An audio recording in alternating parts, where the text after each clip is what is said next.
Good morning, Jessica. How are you today?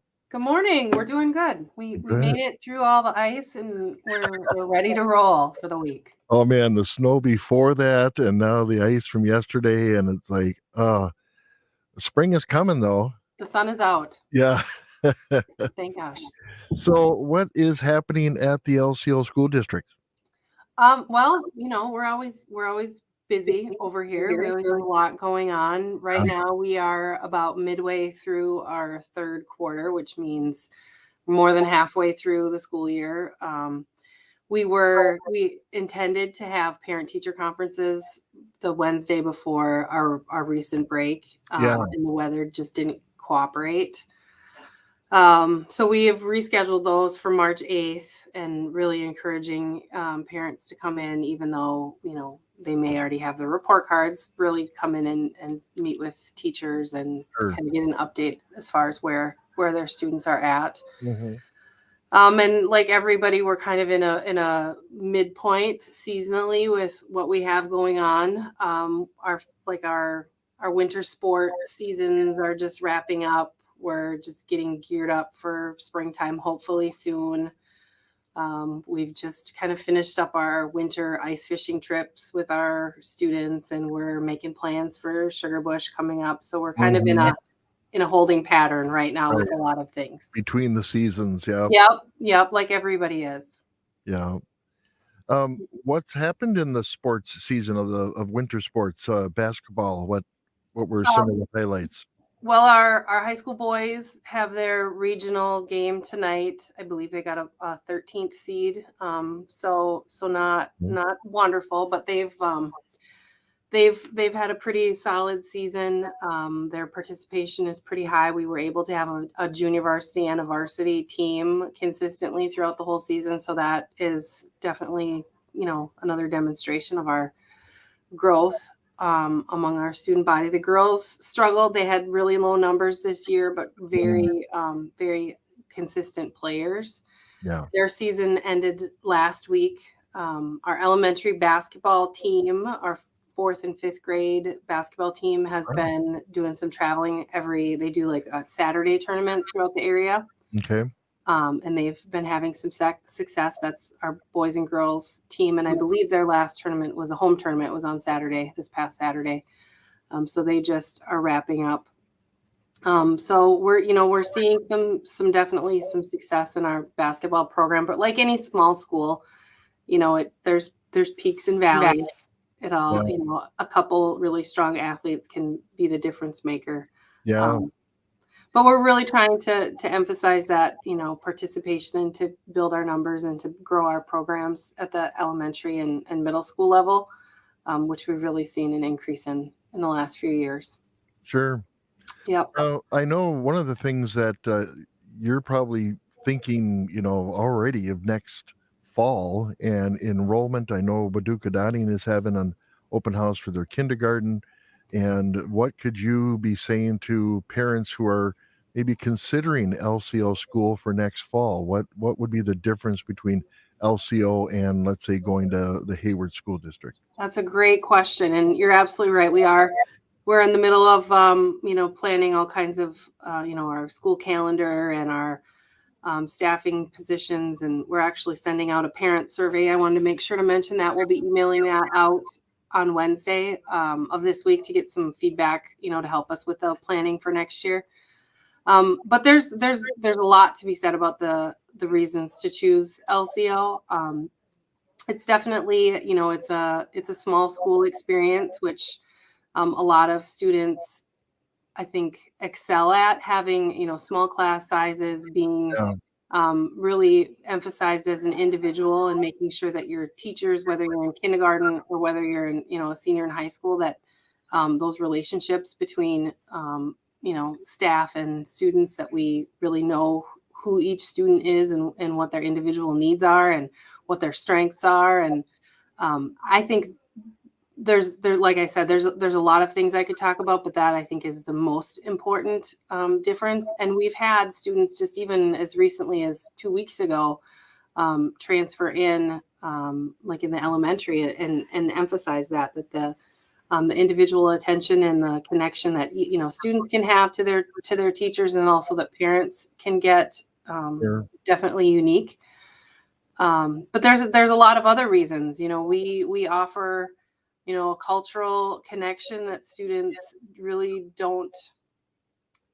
I'm not, trying to downplay anything, but I think the cultural connection that kids have here while also having high quality academic access Hmm. is something that is extremely unique. A lot of schools do one or the other, but we do both, and we are constantly learning how to do both better at the same Yeah.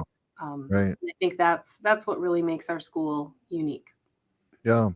And just maybe for my own understanding, Waduka Dotting is part of the school district, or is that a different school altogether? How does that pair with? That's a great question, and there's confusion. Wadukadotting does have its own separate school board, which I think is part of the reason Okay.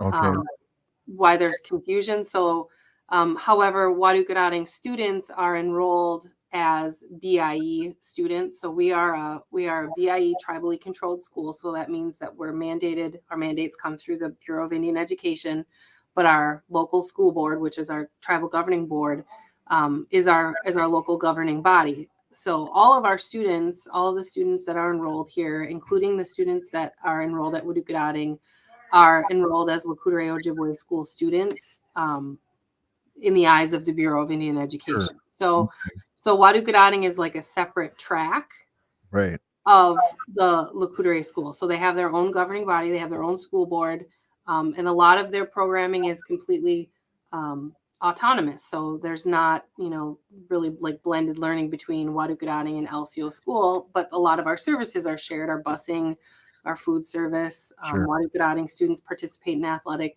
events and those kinds of things. So the academic and core instruction for Wadukadotting is very much separate, but a lot of the other services are shared. Yeah. And you have a new charter school. Well, not really new. It's been around for almost a couple of years now. The environment, I don't know how to pronounce it. You probably can pronounce it far better than I can. Akikikinuamading, yep, Yes, the Earth School, yep. yeah. And Uh, that's a good point to bring up too, because even though Aki is very close proximity wise, it is that Aki is a separate school. So Aki okay. students are not enrolled at Lakudere, and I believe they do have the same as Wadukadotting. They do have their own separate school board and separate programming and curriculum. So there's not a lot of shared services between Aki and LCO like there is between Aki and Wadukadotting. But Yeah. lots of educational options in for LCO students, which is really important, I think, because some of those models fit better students, and I say this to parents all the time. Some students from Lakudere absolutely excel in Hayward, and that is the best place for them to be. And there's Mhm. opportunity, and there's large class sizes, and that's where they really fit. And some students don't. LCO is a better fit for some kids, and I think having those choices is definitely something that other communities, I hear that all the time, other communities, Bad River, Red Cliff, would really appreciate having other choices. And unfortunately, they don't have the choices that students at Lakudere do. Sure. Yeah. And then in the upper grades, at the high school level, how are they better prepped maybe for going into the Lakudere Ojibwe University? Well, that's a great question. So our high school continues to grow. I believe our enrollment right now in our high school is 105 students, as little as maybe 8 years ago. I think my last year in teaching in the classroom, I think we had 47 students in the high school. So we've had a huge increase in not a very long time. So we've been trying to keep up with that increase. We definitely have college or honors kind of track classes for students. We have Project Lead the Way courses, which are STEM, math and science, kind of engineering based courses that give Hmm. students the opportunity for college credit. We have honors English courses. We're offering pre-calculus this year, and we actually are just having a conversation last week about which fifth year math credit we would like to offer next year for some of our students that are going to be seniors, because they've reached that far, which is Yeah. kind of new territory for us here. But we have a really good relationship with the university. Our students are able to take the general credits at the LCO University. We try to build our master schedule in a way that allows our seniors opportunity in the afternoon to attend the LCO University, and they typically take the intro to college writing or the intro to higher ed, those intro classes. They at no cost to the student. So either the university or the school picks up the cost, and then they get to graduate with college credit. Right. And if they pursue, the university track, then they already have a leg up. Yeah. Yeah. I remember I used to work in the Minnesota school districts, and we always had that availability for students to get free college credits to get some of those requireds done and out of the way. And absolutely. yeah. Now more important than ever. Yeah, very, very helpful. Let's talk about some of the things that you are doing as a school district or a school building, because everything is in pretty much one large building except for the middle school. Someday you'll have to build a tunnel between the high school. Yeah. The middle school teachers would agree with that, I'm sure. Yeah. What other improvements is happening at the school buildings that you're looking forward to? Well, facilities wise, it seems like we're constantly, we've got stuff going on all the time. As you mentioned, I believe 2 years ago, we added 2 modular buildings to our campus. One houses some of our middle school classes and a couple high school classes, and that is connected as kind of at the rear of our middle school building. And then the other modular is a 6 classroom modular building, and that is off of our K-5 wing, and that houses the Wadukadading K-5 classes. So as our student enrollment grows, our facility has grown, and we're constantly working on all of the growing pains associated with that, making sure that all of our systems are operating consistently and comprehensively, which I will not lie is a challenge. Yep. Last summer, we just had a security upgrade that was partly supported through a grant that we applied for that the TGB and the grants department helped us with. And then it was partly supported by the TGB itself. And that was a security upgrade that allowed us to have internal PA system for all of our buildings. So that extended to both of those modular buildings and then throughout our building. And it's a two-way communication. So it's like a traditional intercom system where I can make announcements from my office and everybody can hear me, but it's also two-way. So if I need to find somebody or if I need to hear back from somebody, I can call a classroom and they can just speak and I would be able to hear them. And unfortunately, a large motivation for that system being installed is just to increase our safety and our security in our building.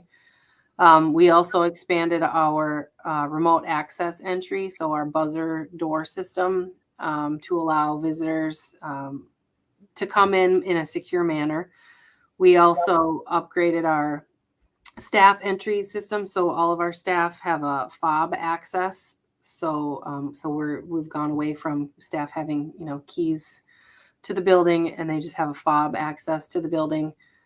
Which is a lot easier to track who's coming in and where they're coming in, and just gives us another level of security on our campus. Which there's a balance because we're a community-based school, and that's a huge part of our mission is to make sure that our building and our facilities are welcoming to the community and to parents and families. But we also live in 2023, unfortunately, and we have to have secure access and make sure we know who's in our building and when they're here.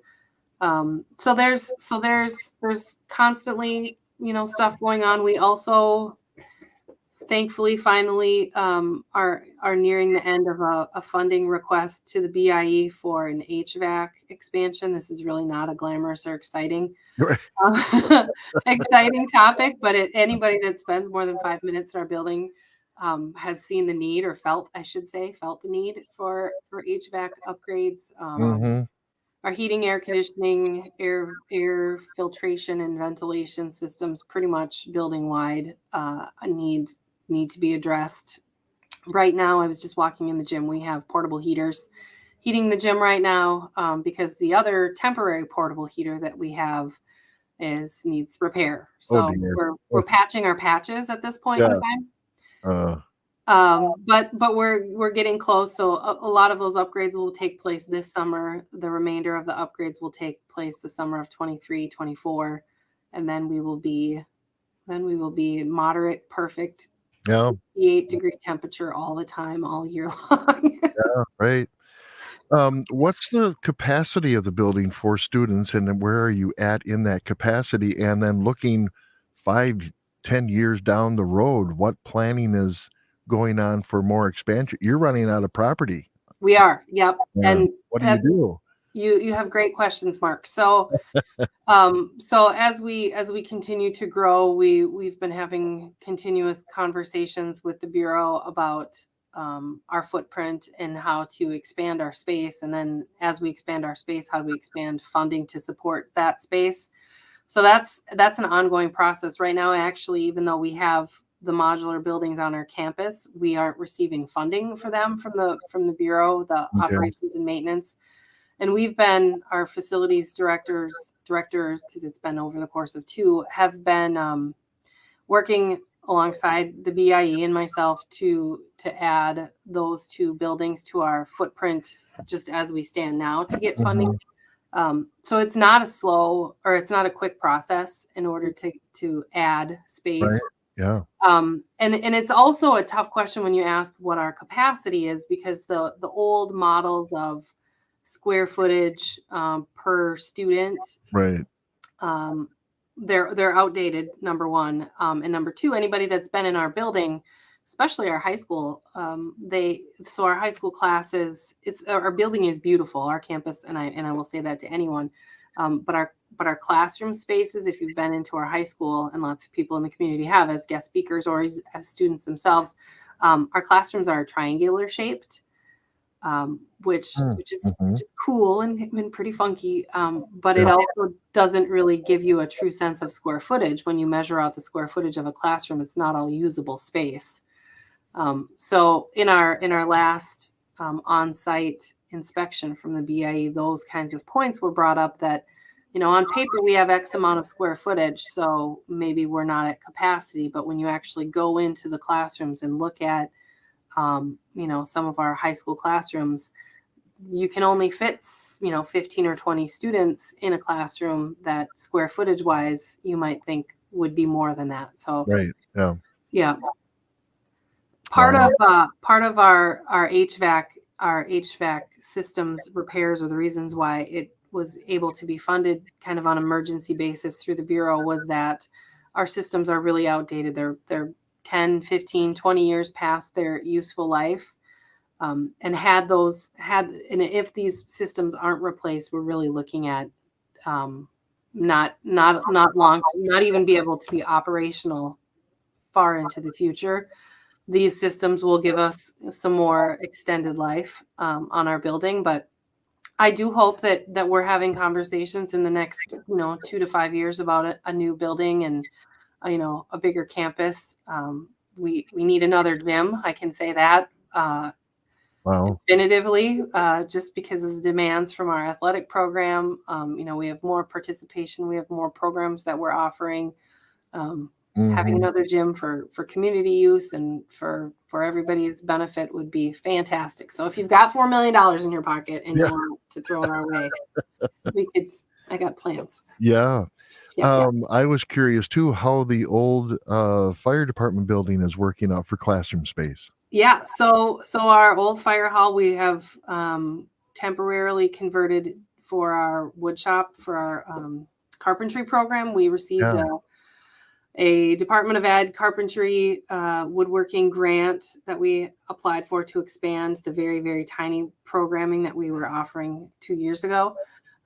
It's still, half of that building is still being used as a maintenance storage and maintenance shop for snow blowers and lawnmowers and backup buses. Okay. And then half of the building is being used for our carpentry program, which is working very well. We're fortunate that we had the space, but as you can guess, having students walk through a parking lot to and from classes is not ideal at all. Right. Yeah. Yep. So Yeah, it's, I saw some pictures of the projects they were working on in that building. And I thought, well, that is a very good use for that shop classes type of stuff. it absolutely is. And once we get through some of these other facilities projects, getting the operations and maintenance funding for our modular buildings, and then getting the HVAC project underway, my third kind of priority is to work on a space expansion request in order to either repurpose the fire hall or get a new building so we can